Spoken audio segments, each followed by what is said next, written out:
Hello and welcome to today's live cast. I'm Jamie Stegmeyer from Stonemaier Games, and I'm here today as usual to discuss random topics, Stonemaier Games news, and answer any question that you have. I'll start off today with my chocolate of the day, as I usually do, and today's chocolate of the day is single origin Patanimo from Venezuela. Looks like this if you're watching this on video form. There's also a podcast available, podcast version of this that will be available. It's 80% cacao, and it actually has a batch number printed on this. So kind of like our individually numbered games, they actually individually numbered the batches of this chocolate. I am really enjoying it so far in small doses. 80% is very dark for me, and so I'm having it just a little bit at a time. What's your desk treat of the day or your chocolate of the day? I see some people are dropping by to say hello. Thank you for dropping in, and yeah, I look forward to talking to you all today. Um, Today is e-newsletter day, so you probably just got or will get in a few minutes our monthly e-newsletter. If you haven't gotten it or you don't subscribe to it, there is a link to the e-newsletter in the description of this video, so you can see what I'm talking about here. The main, well, also the first topic on the e-newsletter, I kind of go down point by point, but the first topic is that we did reveal a few weeks ago, and I think I mentioned on last week's livecast, that the next expansion for Wingspan will be based in Australia, New Zealand, the Oceania region. And the reason we revealed it is because of the fires in Australia right now. We wanted to do something to help out. So for everyone who signed up for a launch notification, even though the launch for that pre-order of this expansion won't happen until much later in 2020 at best, people signed up and we ended up donating over 10,000 Australian dollars, which is just over 7,000 US dollars to help the birds in Australia because they need our help right now. So thank you to everyone who signed up for that launch notification, because for every one of you that signed up, we donated $1 to a wildlife organization in Australia. So thank you so much for doing that. There's a link to the organization we donated to in the newsletter. So in case you missed out on signing up, you can still sign up for the launch notification. We've completed our donation, but you can still donate to the organization if it's something that you're passionate about. Gavin, I see someone in the comments here. Gavin is joining us from New Zealand right now, from that region, not Australia, but from that region. What else is in the news? So the next thing in this newsletter was the My Little Scythe expansion. And to be honest with you, today was going to be the announcement day, the soft announcement for the My Little Scythe expansion. But a few weeks ago, or last week really, I realized that I left a component out of the expansion, kind of an important component. Well, not crucially important, but noticeably important. And we've already made the expansion. And so we have to go back after the Chinese New Year and make this component and send it to the various fulfillment centers that have the expansion, so that when we sell the expansion, people who order it get this component. That's pretty important. I don't think this has ever happened before at Stonemaier Games, but I keep learning, keep adding new things to my checklist of things to make sure that I've included, and I've learned from this experience. So the My Little Scythe expansion has been bumped back a little bit, hopefully just a month, but it depends on how long production of this component takes. So we'll see how that goes. I'll keep you updated about that. I'll check over here for questions again before I jump. I'm jumping back and forth between my second monitor, which has the e-newsletter brought up on it. If you want to follow along, there's a link to the e-newsletter in the description of this video. Chris asked, what's the delicious chocolate of the day? How are Biddy and Walter? So the chocolate of the day, I mentioned this a minute ago, is Pantanimo chocolate from Venezuela. Although I think it's actually made in, it's made in Raleigh, North Carolina, but the cacao, the beans, are from Venezuela. And Biddy and Walter are doing great. They're not on camera right now. I think they're off sleeping or having some nap. There's a little bit of snow in St. Louis right now, so they might be at a window watching the snow. Carol says, how has the potential viticulture expansion brainstorming been going? Yeah, thanks for asking about that. So basically, I mentioned a few weeks ago that I had an amalgamation of ideas, some from me, most from 4 other designers. And it was getting a little tough to manage all 4 designers and manage that process and see if who was going to be the lead. And so what we ended up doing is I split, or it wasn't my idea, it was one of the designers had this idea, but what we ended up doing is splitting the 4 designers into 2 pairs. And those 2 pairs are going to go off and design the expansions using the ideas that they had and some of the ideas that I mentioned to them. And they're going to come back to me hopefully in about a month and a half now and share the current prototype for those expansions with me. So if we're lucky, we'll actually end up with two great viticulture expansions being designed. That's just the very beginning of the design process. So we're probably a few years away from actually releasing them. But hopefully that's what we'll end up with. Chris is joining us from Australia. I was just mentioning, this is Chris Bars. Chris, I was just talking about Australia a minute ago, and I hope everything's going okay over there with the fires. And I mentioned how we did a little bit to hopefully help out. Very small, I think, but hopefully it helps out a little bit. David says he just got back from the Dice Tower cruise. Wingspan was probably the biggest hit. That's awesome, David. Yeah, tell us more about the cruise. How did that go? Is it just playing games for a few days on a cruise? Yeah, I'd love to hear more about that.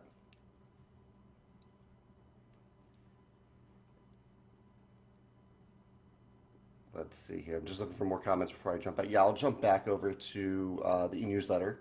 Um, the only other Wingspan update, actually small Wingspan updates. Wingspan is going to be back in stock on our web store next week. So feel free to, if you don't have a copy and you want to get one from our web store, feel free to sign up for a back in stock notification on our web store. And also, I don't know if I mentioned this before, but the purple eggs, I may have mentioned it a week or so ago, but the purple eggs for Wingspan are now available for people to buy, just a set of 15 purple eggs if you want those. They're also found in the expansion.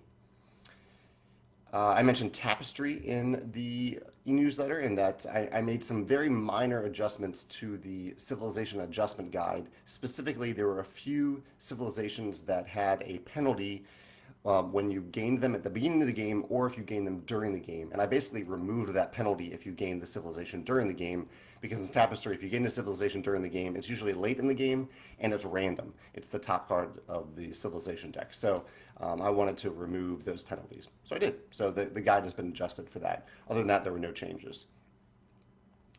And yeah, just I guess a fun little news here. I think this is the last piece on the e-newsletter.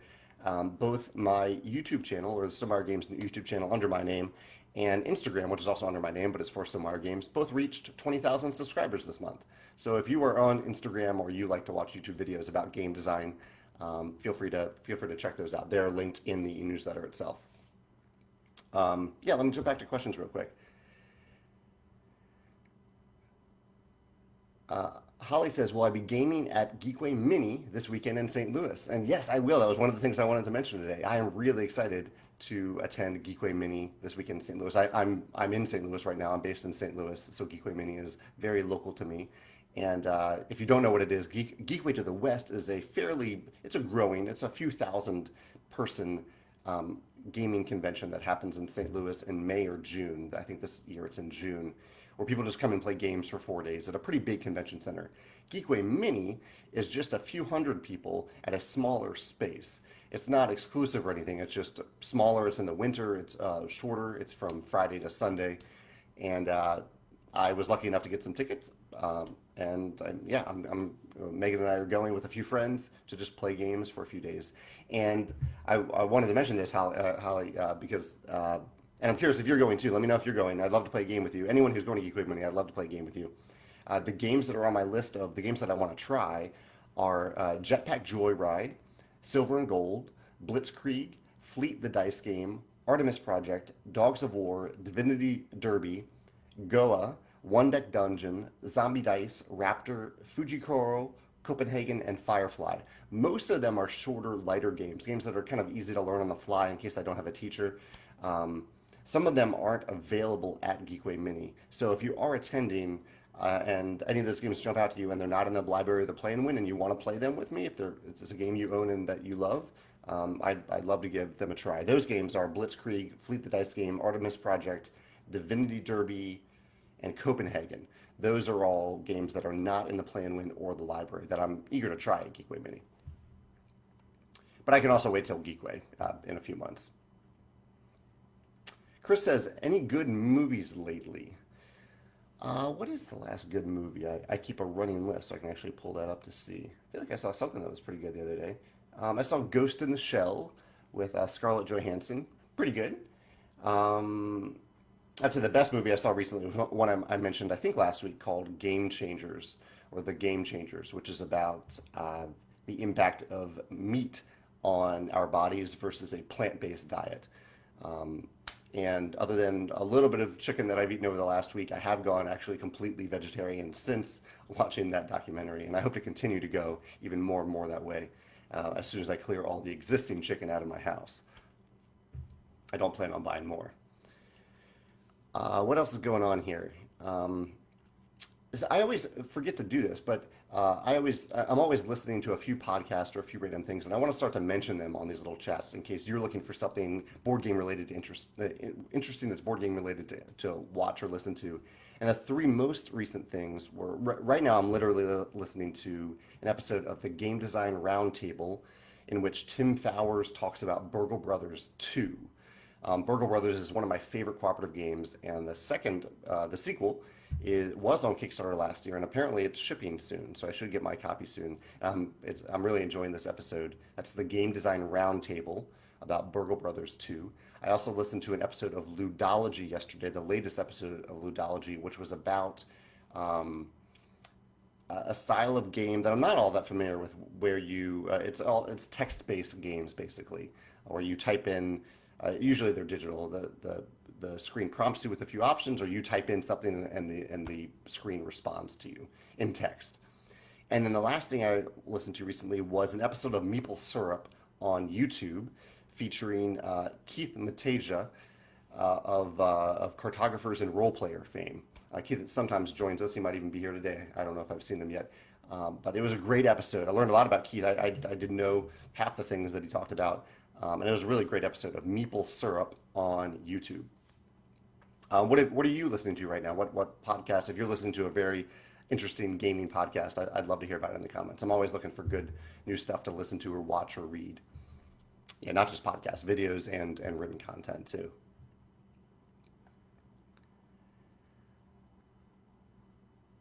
Julia says your Euphoria rulebook on box doesn't open up correctly. Just letting you know.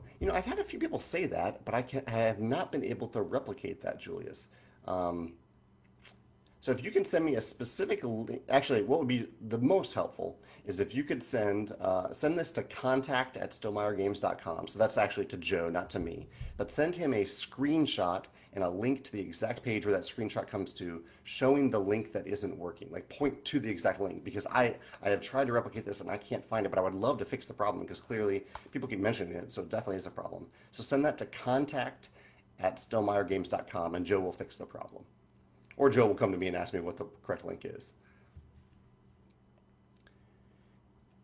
See some questions here. Yeah, let me jump over I'll do questions for a little while, then I'll go back to my little topics here. I don't think I have anything other than super important that I haven't covered because most of that was in the e-newsletter.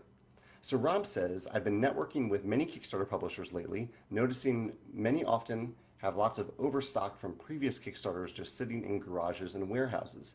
Do you think there's any hope to sell these no longer in demand games to buyers, or is it likely dead stock forever? Talking about games from 2014, etc. Um, yeah, Rob, this is. I'm glad you brought this up because it's certainly. I don't know how widespread it is, but it is a risk whenever you make a game that you're not going to sell all the copies of it, and sometimes they just end up sitting around. Um, is there any hope to sell those games? I think every year that passes, the chances of selling them goes down unless a game somehow becomes a sleeper hit due to some other content that comes out that brings it back to the forefront, and people want that game again. Um, but I think sometimes I think the reason that games are sitting in warehouses or in garages is because people don't want them, especially if they are currently being sold in some way. If distributors have access to them, if they're listed on a web store somewhere. So I think the chances are fairly slim, but I'm sure and I hope that there are exceptions to that statement. Yeah. Gil says, will I have the correct size of Wingspan neoprene playmats in stock soon? And Gil, let me see what the latest update I have is for those neoprene playmats. Let's see. The current estimate is that they will be back in stock sometime in March, so I will probably announce them in early April. Yeah, that's my current estimate. Don't hold me to that. It's an estimate, very much so. Amin says, do I play my own games from time to time? Do I play viticulture, for example? I do. I love to play my games, but I don't like to push them onto people. So they're always on my shelf. They're always here. And every now and then, maybe I'll say, I'm really in the mood to play this. Does anyone want to play? Or I'll arrange a game afternoon where we play that specific game. I usually don't bring them up at game night unless someone is specifically interested in playing them. But I do enjoy playing them. So if other people want to play them, I am always happy to. Yeah, yeah. Chad says, has any living card game in LCG ever hooked you? Why so or why not? A living card game is not. I am continually hooked by Magic. I love Magic the Gathering, but that is a collectible card game, not a living card game. Similar, but random packs instead of set packs. And why not? Why hasn't a living card game hooked me? I like to play a pretty wide variety of games. It's rare that I just play one game over and over again, or that uh, I don't know. There are exceptions to that. Legacy games, there are a few legacy games that I've played many times to play through the story. And I think that is partially story driven. Um, and there's a distinct end with legacy games. I think that is appealing to me. That opposed to a living card game where I don't necessarily know the end, and then maybe there isn't a story involved. Um, I should be writing this down because I'm kind of working on a living card game right now, and I hadn't thought through why I haven't gotten one so far. So that is a great question. So I'll write down the story, distinct end. Um, the other game that I played that's the closest to that is Time Stories. Time Stories I did buy every module and played through every module. But I think again there was an ongoing story as well as individual stories, and there was a distinct end to it. I really liked when they announced that there would be an end to the original version of Time Stories. So both of those things are pretty appealing to me. I also like the idea of I guess cooperative LCGs a little bit more than competitive. Um, Especially if there's a deck building element involved, because I don't really want to spend time building decks at home. Um, I don't know. I'll have to think more about that. That's a great question, though, Chris, especially since I'm kind of working on one. I'm sorry, Chad. Chad asked that. But Chad, feel free to let me know. I think I've read either from you or someone else why they love LCGs, and I'd love to hear your comments or anyone's comments below about why the things that they love about LCGs or the things that they don't love about LCGs, the things that have turned them off. Um, so I'd like to hear both sides of that for sure. Josh says, with Wingspan being such a huge success, was there any discussion about publishing Mary Poses? And so that's Elizabeth's newly announced game. I talked about this a little bit last week, Josh, but I'll say in brief that yes, Elizabeth did mention the game to us. We got to play it a few times, and at least the version we played was a little light and didn't have much of a sense of progression. And I went to Elizabeth and I said, I really like this game, but if we were to sign it, we would develop it to make it a little heavier and have a little bit more sense of progression. Do you want that out of this game? And she said no. She wanted to keep it lighter. And so I respect that, and she went with another publisher as a result. Yeah, and plus with Elizabeth and with any designer, I think it's important for them to have a pretty diverse portfolio of publisher relationships rather than just being hinged on one publisher, because if something bad happens to that one publisher, then they're kind of in trouble. So I think it's actually probably pretty good in the end for everyone involved that Elizabeth went with AEG. I think AEG has and will do a great job with it. Byron says, any plans on printing the solo Wingspan playmat on BGG? Uh, Byron, honestly, I don't pay attention much to solo stuff because I let Morton handle that. So I am not aware of what that is, honestly. People are commenting now on the list of games that I mentioned that I hope to play Geekway Mini. So I'm reading through here to see. People are saying they like. I'll see if I have any that are repeated here. None that are repeated yet that I've seen. Holly says that she'll bring Copenhagen.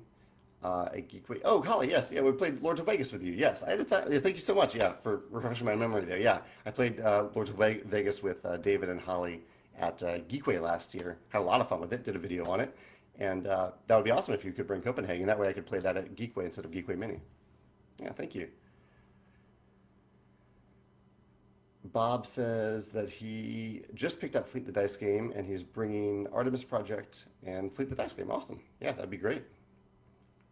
Jan says, regarding Tapestry civilizations, why are some capped to 4 times, like leaders, and others can go further, though dependent to the current game, like historians?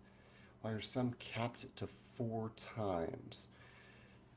I'm not exactly sure what you're referring to, Jan, but my guess is that you're referring to some civilizations trigger only during the income phase, of which there are 5 total, but only 4 that civilizations trigger during. Whereas others can have multiple triggers. And the main reason for that is that I found it is really hard in Tapestry for players to remember to do things that aren't on the tracks, that aren't the core actions of the game. And so if they have that reminder of, hey, check this thing during the income phase, it makes it much easier for players to remember that. It's also much easier for me to balance that because I know, okay, players are going to be doing this thing 4 times. I can balance it around them doing it 4 times opposed to variable number of times. Max says, if you would need to organize a game movie night, which movie and board game pair would you set up? For example, Max says I would play Viticulture and then watch Sideways, and I love that pairing. That's awesome. The original Viticulture Kickstarter video is based on the Sideways movie trailer, so that could not be more perfect. I think each of my games could be probably set with a movie. Euphoria could be set with a number of dystopian movies. Children of Men is one of my favorite dystopian movies, so maybe that one. That one's very grim, so maybe we play that one and then lighten the mood with Euphoria. Scythe. What movie feels like Scythe? Uh, Maybe Avatar. Avatar kind of not the story of Avatar, but the mechs in Avatar are pretty cool. There are other movies with mechs too. Yeah, that's a fun question. I'll see what other people say in the comments too.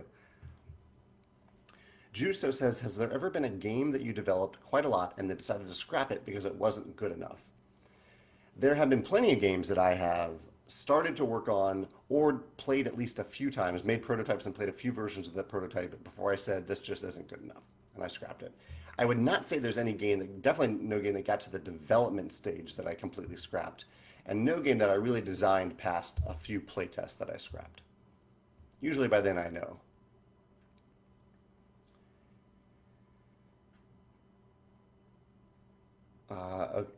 Let me jump back to topics real quick. My little sticky note here. So games that I played recently, I played Watergate. I played Watergate a few times. I played Skulk Hollow a few times. Played Game 7 of Clank Legacy on Monday. I played In the Hall of the Mountain King 2 times recently. Really enjoyed both plays of that. And Watergate. I would say Watergate is up there of games that I really enjoyed. Isle of Cats. I played my first game of that. I'm looking forward to playing another. I played one of my favorite games, The Castles of Mad King Ludwig, on Saturday. I played Push, very simple distilled push your luck game. Had a lot of fun with that. And I played Star Realms against Megan the other day and got my butt kicked. I need to avenge that loss because that was a major loss at Star Realms. Yeah, I've covered our e-newsletter, talked about Geekway Mini, talked about Chocolate of the Day. Uh, okay, yeah, I have a few other topics to cover, but let me jump back to comments real quick and questions. Carol says, how is my Clank Legacy campaign going? We're planning on playing game 4 tonight and are super excited. I really enjoy it. I'm continually amazed by by the sheer amount of content in it and the humor in it, and yet it's solid mechanically throughout. It's still very much Clank, but with additions every game that make it different and more interesting. I'm really enjoying my play of it. I think my only maybe feedback would be that the campaign would be a little bit shorter. 10 games of 2.5 hours each is a lot. But I'm still really enjoying it. Like I get excited every Monday when I'm gonna play Clank Legacy. So I may rescind that statement when it's over because I had such a good time with it, and I'll miss it. Looks like Lisa also played Clank Legacy and just finished it over the weekend. She said, "What a great experience. We had a few mishaps along the way and had to add large portions of the overworld map after game 10." Um, yeah, okay, that's interesting. I'm curious if that will be what happens to us in the end. I don't. I think we've unlocked a lot of stuff, but I don't know if we are fully caught up yet. David says, "Will there be a legendary box for Wingspan?" He loves the Scythe legendary box. Currently, I don't have any plans to, but I think I'm certainly open to it. I think at some point it will benefit from that. It still feels weird to me that we sell an empty box, but I do it because people ask for it. I think if I do it, I will send it. I will sell it with some sort of organizer inside of it, so it's not just an empty box. There's a little bit more inside of it, even a little bit more than the stuff I included in the Scythe legendary box. Brandon says, "What advice do you have for maximizing your score in Tapestry? I've played a few times now, and the highest I've reached is around 130. Any thoughts?" I'm probably not the best person to ask that, even though I am the designer. There are people that have pushed the limits up to 300, 400 points. You might want to read some of the examples that they've given on Board Game Geek and the Tapestry group about that. For me, I've never gotten that high. I've never gotten points that high, but I find I really try to get to the end of two tracks if possible and get those really powerful benefits and just try to take more and more turns. I try to make my game last as long as possible, get as many resources as possible, uh, and maximize my civilization. But that's just kind of generic advice. I think you'll probably get some better, very specific advice from people who have pushed those boundaries. Eric recommends that I give the Arkham LCG a shot. It's quite good, and each campaign has a distinct end. Okay, I see. So it has like little mini campaigns that you play through that have a distinct beginning and end. That's great. Yeah, I like that. I played the intro game of it, and thought it was okay. But I think I need to give it another shot because it is so highly regarded. So Eric, actually, if there is uh, one version of the Arkham Horror LCG that you would recommend that I try. A friend has the base game, so I have that stuff. What is the episode or the campaign that you'd recommend that I try if I could borrow that base game? Byron says that I should look into Magic the Gathering Cube. It's a game changer. I should, yeah, and I should take that advice. I just love the standard Magic draft so much that I'm hard pressed to give that up. Um, but I do appreciate your recommendation, and I should just try it someday so I can experience it because I love Magic in many different forms. Maria says, "I've always wanted to ask, what do you think of old school or classic board games like Kalis, Ra, etc.?" She says, "I personally enjoy them." I do too. I especially like when they get a kind of a refined reboot. Ra being a great example of that. The original Ra, I thought looked okay, but the current version of Ra I think looks fantastic, and it's actually among my top 10 favorite games. Also in my top 10 favorite games is Scotland Yard, and I still have my childhood copy. That is very much, I think, a classic old school game, and it is a fantastic game. Um, what else? I'm trying to think of any other games in my collection. Blockus is probably one more. Blockus, I would say, is considered a classic game, given how that it's a little bit older. When did Blockus come out? Any guesses here? Guess in your head right now. When do you think Blockus came out? And I'll look it up on Board Game Geek. Blockus came out in the year 2000, so it's about 20 years old. I think that qualifies as a classic. So those are honestly, three of my favorite games, period. Raw, Scotland Yard, and Blockus. I love all three of them. Kalis I'm fine with. I played it, I think, once or twice. I think it's fine. I actually played it with the realistic resources that we used to make, and it was very nice with those. Daniel says, "It was neat reading about your guiding principles and 12 tenets about designing and publishing games. At the same time, how do you identify themes that you feel will work well?" That's a good question. When I my brainstorming process is weird, or at least unique to me, maybe, in that I usually sit down with a theme or a mechanism, and immediately I start brainstorming ideas for the opposite. So if I have a mechanism, I'm brainstorming, okay, when what theme would this make sense? Same thing if I have a theme where I'm like, I'm really excited about this theme, what mechanism would make sense with this theme? And that happens at the very beginning of brainstorming.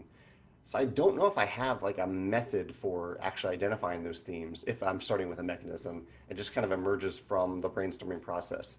I will say, Daniel, it helps that I keep a running list of themes and mechanisms that I'm excited about on Trello, Trello. It's a free list making app that I always have up in Chrome. And so if I am struggling or if I want to remind myself what themes I enjoy or I'm curious to design in, I just look at my list in Trello. Otherwise, I would totally forget, or I would, if I had it written down somewhere, I would not know where to look. But Trello makes it very easy for me to search for those ideas. Gil says, "Can I comment on the main mechanisms of sand?" No, I can. Oh well, I could, but I'm not going to. Let's see. Amin says, "If I manage to publish my game, I'd like to tell my customers about how I came up with the price of the game. Is it okay to share such information with customers?" I think so. Yeah, I mean, I openly talk about the five times multiplier and all that. Um, I think uh, I think as long as you explain it well, I think it's totally fine. If you because it does take some understanding to understand how we or why we use that five times multiplier. All right, let me jump back to my topics real quick, then I'll jump back to your questions. Um, what else have been we? Oh, we did actually something really fun the other day. We had a game where we got the pre-production copy for this game. So basically, when we've sent what we think are going to be the final files to our manufacturer Panda, and they make one copy of the game using their not their mass production facility, but just their one-off printing facility, and they sent that to us for us to play through. Um, and I'm glad we did because we don't usually play at the PPC level. Usually I consider the game final at that point. I'm just checking for components and how stuff fits in the box. But this was more of a functional test to see if the components that we had selected matched the game to the best of their ability. And as a result, we also made some tweaks to the rules based on some things that weren't clear that should have been clear. And so this is a new level that we're going to add to every game, every new product or expansion that we publish. It also, this would have caught the mistake in the My Little Scythe expansion. We are always going to play that pre-production copy, even if it means that it adds a month to the production schedule.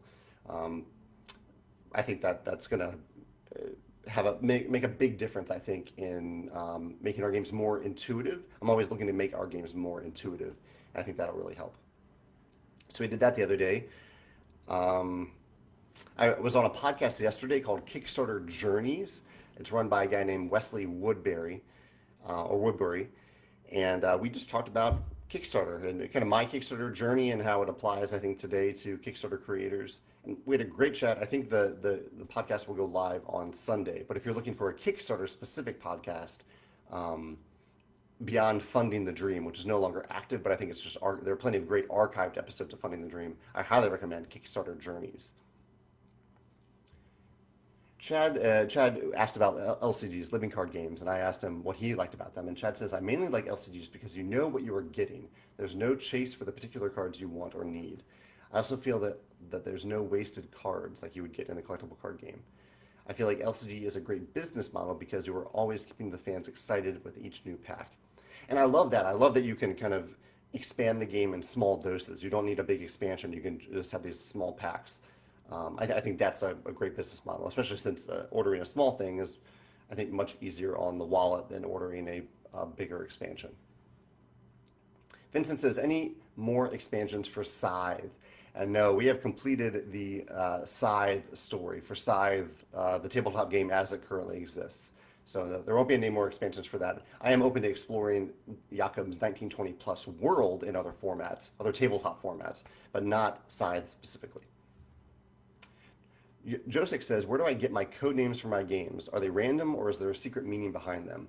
All of them are hints at what the game actually is. I just kind of brainstorm them and make them up and write them down.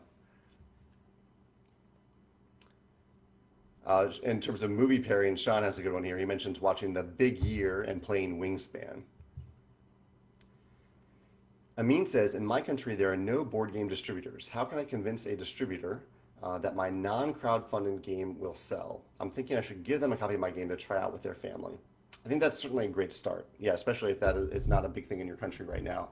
Um, Yeah, giving anyone a copy of the game, or even better, if you can sit down and play the game with them, and that way they don't have to go through the rule book; they can just learn it from you. That can create a very good first impression of a game. Matthew says, "Would I recommend Clank Legacy to someone who has never played vanilla Clank?" That is a good question, Matthew, and I would. Hmm.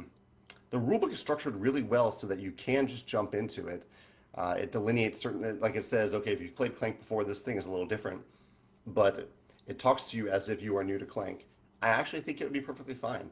Um, yeah, I think I'd love to hear your experience about it too if you end up doing that.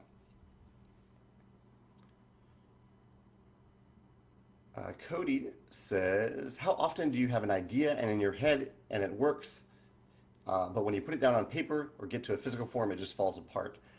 All the time, like 90% of the time. How do you dissect what happened between idea and getting out of your head, and how do you change your thinking moving forward? I don't know if I have a set answer to this, Cody. It's a great question. Usually I just kind of pay attention to my excitement for the idea. And I also pay attention to, is this idea actually unique? Is this innovative? Is this special? Even at the idea stage, I'm asking myself, is this unique enough to continue? Um, and if the answer to that is no, and I end up not being excited about it, I just let it go. But I always still learn from that brainstorming process. I might generate some ideas or mechanisms or themes from that I end up noting in Trello for later, for a later game. Vincent says, kind of late to the party. Any news on Wingspan? The only new in our newsletter, there's a few Wingspan updates. There's the charitable donation that we made linked to the newly revealed Oceania expansion, which we've only revealed the region. We're not talking about it anything else. We just did that for charity. I talked about how Wingspan will be back in stock on our web store next week.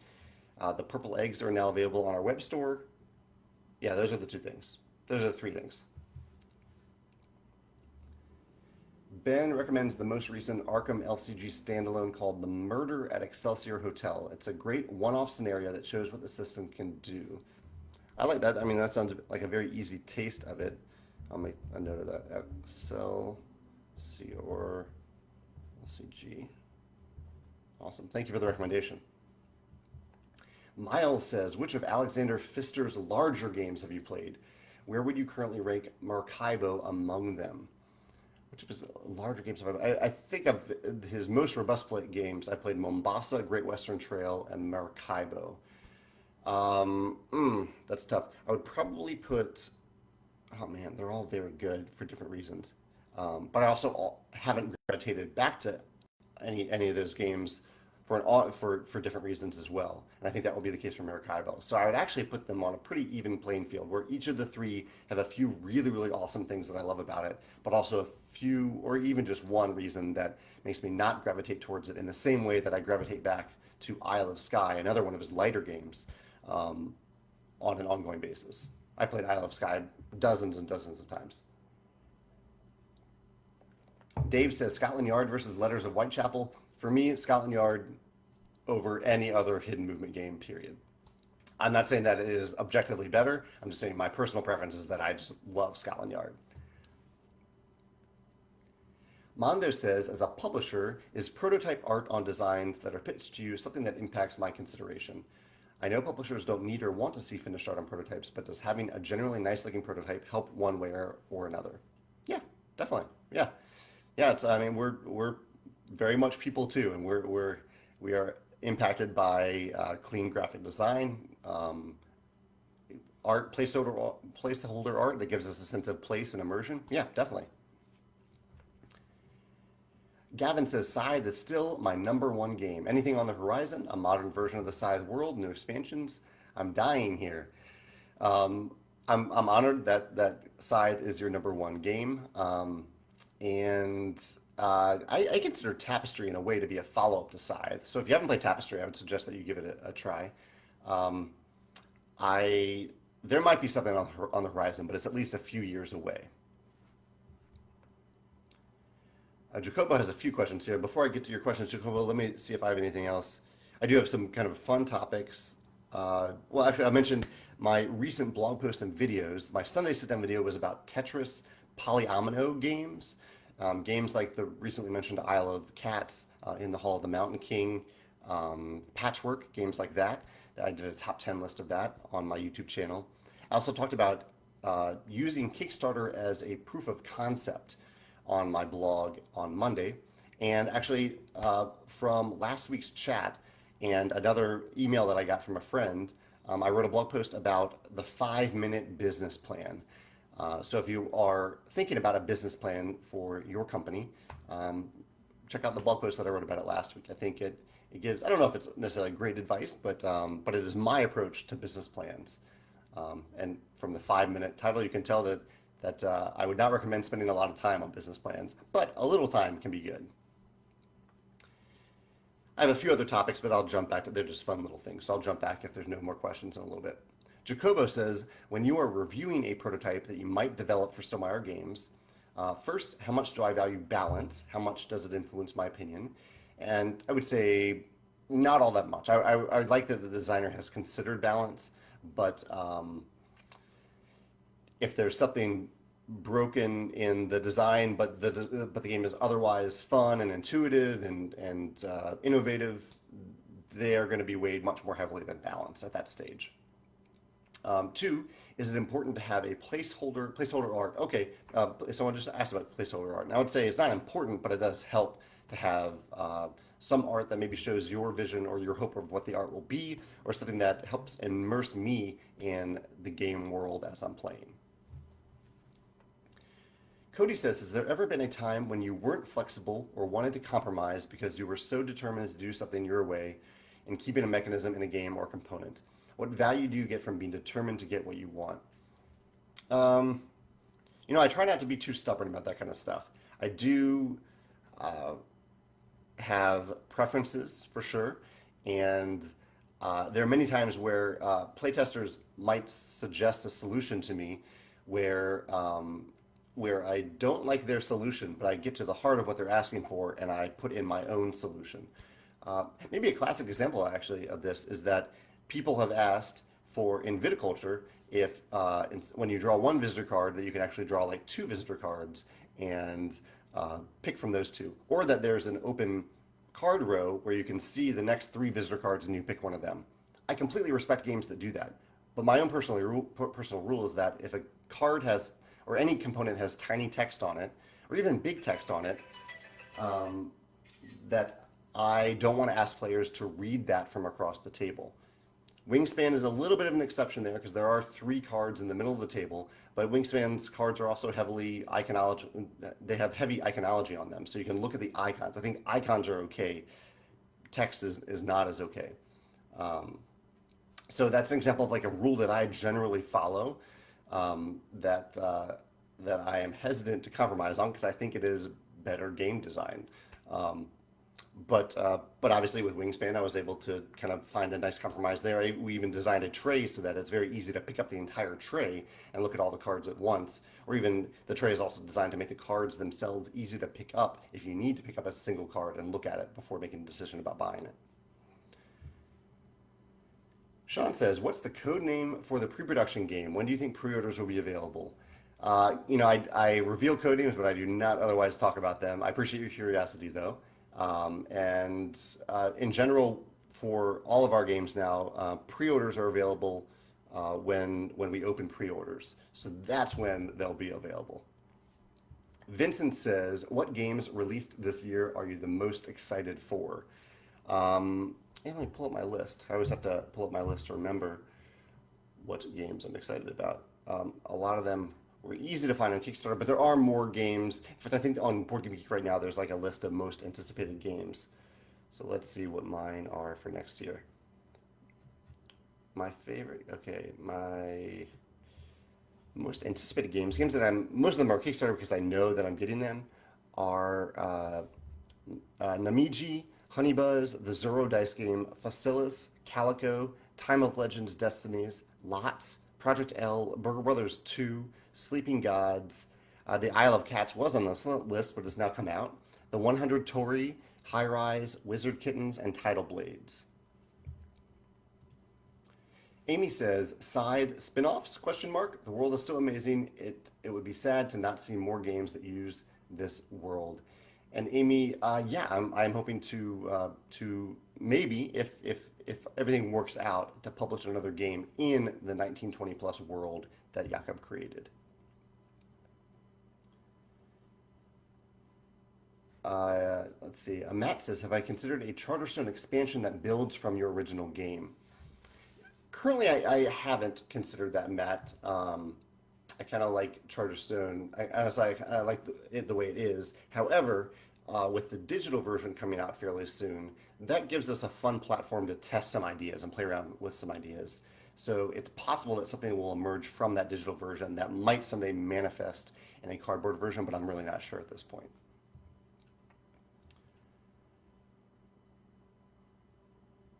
Uh, Chad says, in a D&D game, would you choose to be an elf, dwarf, barbarian, thief, or gnome? I see you as a thief kind of guy, wondering if I'm right. I think in general you're right. Yeah, I usually gravitate between like the thief rogue type characters. Actually, no, that's not necessarily true. Because I like digging too, and I like treasure. I like thematically in D&D style world. So like in Clank Legacy, I play a dwarf, and I have a lot of fun with that. I love the idea of tunnels underground and mountains and crafting and forging. So I think maybe I bounce back around between dwarves, thieves, and rogues. I like being a little sneaky, a little mischievous, and barbarians. Like in Dice Throne, I love playing the barbarian character. I love uh, being like the super. In real life, I'm not a huge I'm not a huge guy, so it's kind of fun to play like the big giant hulking character at times in games. Daniel says, "Do I know Sam's Wingspan expansion on Board Game Geek and the new mechanisms? Do I like it?" I have seen a little bit of Sam's expansion. Sam creates these cool fan expansions for Wingspan. Elizabeth and I look at them a little bit, but we try not to get too close to them because we think Sam can have fun doing his own thing with those expansions, and we'll do what we think is kind of best for Wingspan as well. So, but I love that he puts it out there for people to share and print at home. Amin says, I want to form a team to develop and publish my game, and I'm thinking of having a team of 3 people containing myself, an art person, and a money person. Do I think there's an ideal team size? Um, I don't know if that's a good question. I don't know if there is an ideal team size. 3 seems like a nice number because you can play test with 2 people or 3 people, depending on what you need, and add more as needed for local play tests or blind play tests. I think it depends on their skill sets, depends on their excitement, their time, their level of commitment. So I think it really depends more on the people themselves rather than the size. Sean says, "Have I bought any chocolate this year?" Sean's referring, I think, to my attempt to not buy sweets in 2020.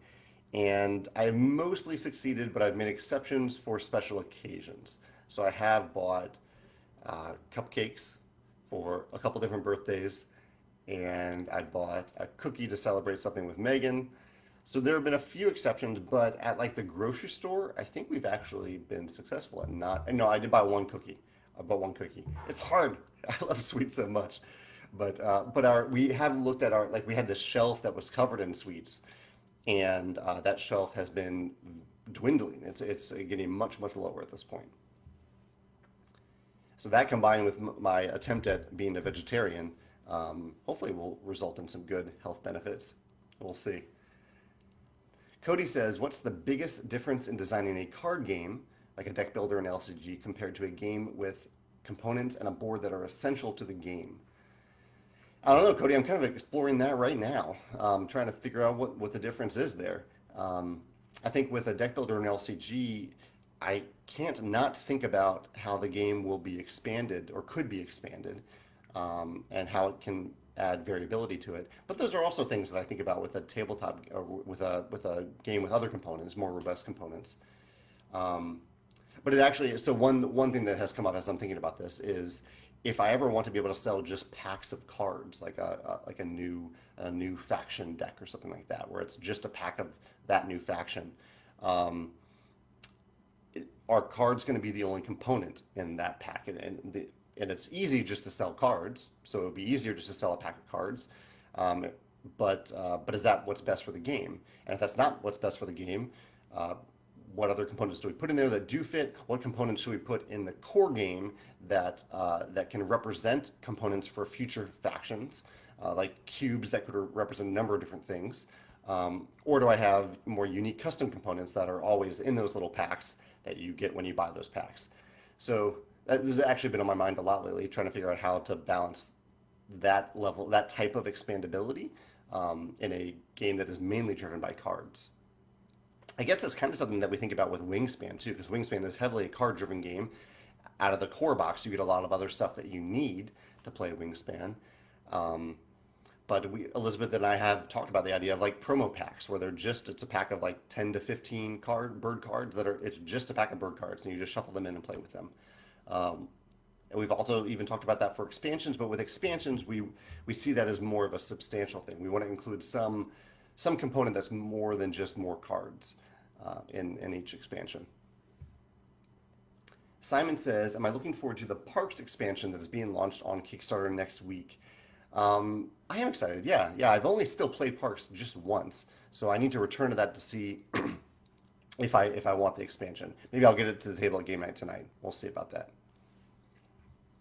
Christopher says, are there any, actually a somewhat related question here. Christopher says, are there any upcoming Kickstarter projects that you're looking forward to or planning on backing? He says, I'm definitely looking forward to Parks expansion, Wonderland's War, Viscounts of the West Kingdom, and he's intrigued by Wishland and a few others I've seen. I'm intrigued by actually all those three. In fact, James Hudson just mentioned yesterday that Wonderland's War is kind of a mix of Quacks of Quedlinburg, I think, and Rising Sun.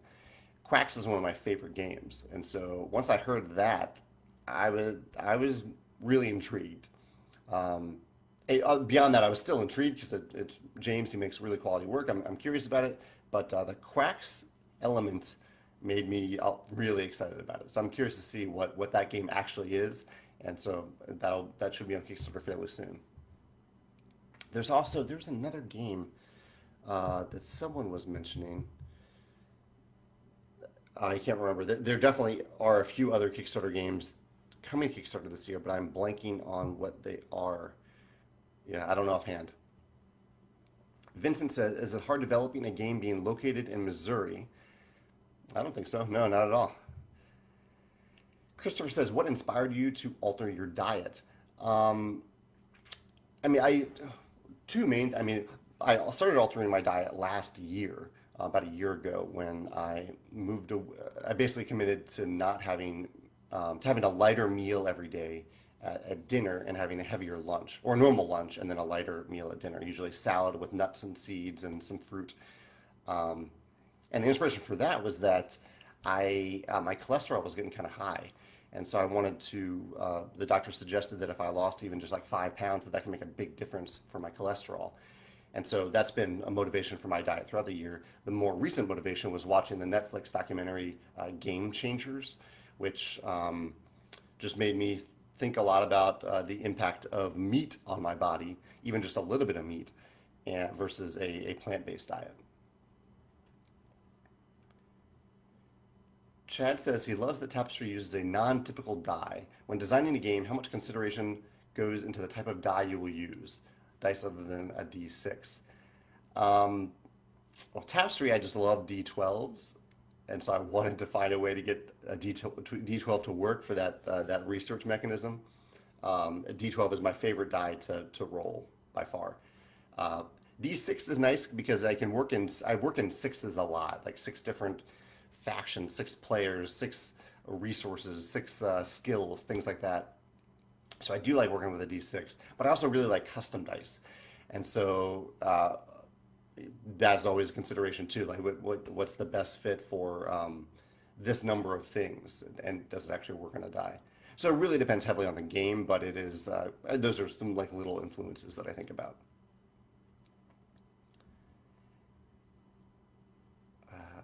Christopher says that he demoed, well, both Carol and Christopher commented on Wonderland's War. Carol says that it sounds neat. Christopher says that he demoed it and that he really liked the mix of mechanisms in it. And Cody says, what hook do you see a card game having since they tend to be light on components? Cody, I think that's an excellent question. That's something that I ask myself about card-only games or card-driven games. Uh, what is the component hook if it's just cards? Um, and my answer is usually it isn't a component hook and I need to add one. Uh, so like in Wingspan, we have the eggs and we have the dice tower, we have the wooden dice, we have the big player mats, we have all these other components that add to the presence, add to the I want to own this, I want to have this on my table element beyond just the cards. And so I would say that goes into my thinking for a card for any card-driven game, that out of the core box that you do have at least one, hopefully two component hooks. And then for expansions, you don't necessarily need those component hooks because they're already in the base game. Steven says, so Steven says, do not trust Netflix documentaries for nutritional advice. They are poorly researched and highly Asianized. Never seen that word, but Asianized politically. I respect that, Steven. He says using overly restricted diets, however, is not effective long term. And you're right. Yeah, I shouldn't go by one documentary for advice about meat versus a plant-based diet. So you're right. If I'm going to make a commitment to a plant-based diet, I should do more research than just watching one documentary. I have done more, but that was a big motivator for it. So one of the things that really stood out in that documentary that perhaps I need to research and look up is that even a little bit of meat, according to the documentary, can have a fairly negative impact compared to plant-based alternatives. And that was the thing that really stood out to me, because currently I don't eat a lot of meat. I only eat meat at most once a day, and at maybe 3 to 4 times a week at most. But that really stood out to me and has made me curious about going fully vegetarian and even cutting out fish. But Stephen, I think you bring up a great point. I should really research that point to see if a little bit of meat does make such a negative difference, or if a little bit of meat is okay from time to time, or okay a couple times a week, or how much it is okay. So yeah, I appreciate you bringing that up in a constructive way. Cody says, any new to you restaurants that I've been to recently? Not new to me. I went to a restaurant for the second time. I ordered food from a restaurant for the second time the other day, a restaurant called Sultan in St. Louis. I had an odd craving for their lentil soup, which is something that I never thought I would say about lentil soup because I don't get excited about lentils.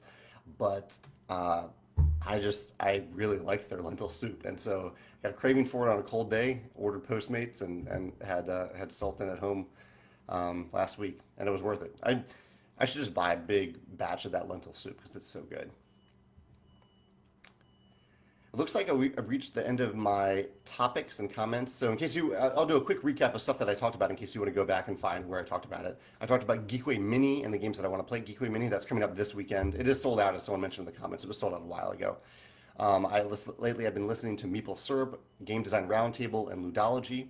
Recent plays for me are Watergate, Clank Legacy, Skull Hollow, In the Hall of the Mountain King, Isle of Cats, Push, Castles of Makin, Ludwig, and Star Realms. I went through our e-newsletter, which I'll make sure to link in the YouTube version of this video. It's also in the link of the Facebook version, and talked about some of the topics there, like the Wingspan charity thing, the Little Scythe expansion, Tapestry. I talked about the pre-production copy that we play tested the other day. Talked about being on a podcast yesterday with Wesley Woodbury. Talked about my video about Tetris Polyomino games, using Kickstarter as a proof of concept, and blogging about my blog about business plans. I didn't mention that I had a vet come to do a house call with my cat Biddy the other day. It went successfully, and that Megan and I had a good time with another Universal Yum box, which is like a box of treats from a specific country. We did Poland this weekend, and that was a lot of fun. So before I go, I'll check questions one more time, and then yeah. Gino says, I've got a game that I'm trying to get a better prototype of, but it has custom D6 dice, and it seems that getting them in small numbers are expensive. Any suggestions on getting better prototypes made for pitching purposes? Gino, actually, my method for prototyping D6 dice is to just include a little reference card that says, okay, these are numbers 1 through 6, and this is what they mean right next to them. That is a very easy way, I think, so you don't have to alter the dice at all. You just give a standard D6 and the cheat sheet that shows what they mean, and explain that in the final version of the game you view that as being custom dice. Jeremy says, how far through Clank Legacy am I? We just finished game 7. Amin says, if I like the lentils, I highly recommend Moroccan lentils. And I actually think Sultan is a Moroccan, at least a Moroccan-inspired restaurant. So that might be why I like them so much. And Sean says that lentil soup is great with garlic naan. Coincidentally, it came with naan, and I put a little butter and a little garlic salt on it. So I totally agree with you, Sean.